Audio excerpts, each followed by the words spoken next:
যথাযোগ্য মর্যাদায় দামুরহাটে পালিত হচ্ছে বিশ্ব শিক্ষা দিবস ২০২৪। উপজেলার প্রশাসন ও স্থানীয় শিক্ষা প্রতিষ্ঠানগুলো যৌথ উদ্যোগে দিনটি উদযাপন করা হয়। দিবসটি উপলক্ষে সকাল ১০টায় একটি বর্ণাঢ্য র্যালি উপজেলার প্রধান সড়ক প্রদক্ষিণ করে উপজেলা পরিষদের হলরুমে গিয়ে শেষ হয়। উপজেলা পরিষদের হলরুমে অনুষ্ঠিত আলোচনা সভায় সভাপতিত্ব করেন উপজেলার শিক্ষা অফিসার শেখ আব্দুল্লাহ আল মামুন। প্রধান অতিথি হিসেবে উপস্থিত ছিলেন উপজেলার নির্বাহী অফিসার জনাব আসমা খাতুন।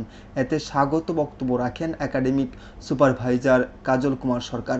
আলোচনা সভায় শিক্ষার গুরুত্ব এবং শিক্ষকতার মানবিক দিক নিয়ে বক্তব্য রাখেন উপজেলার সহকারী শিক্ষা অফিসার গোলাম রাব্বানী, সেননগর আলিয়া মাদ্রাসার অধ্যক্ষ আব্দুস সুবহান, দামুরহাট মহিলা কলেজের সিনিয়র প্রভাষক এস.সি.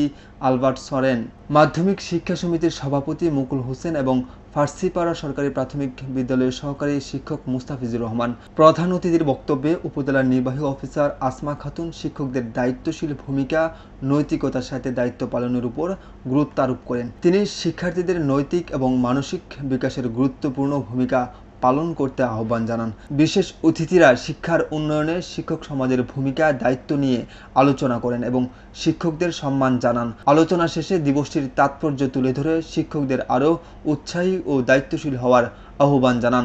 একে নুমান, আমার বার্তা, নওগাঁ।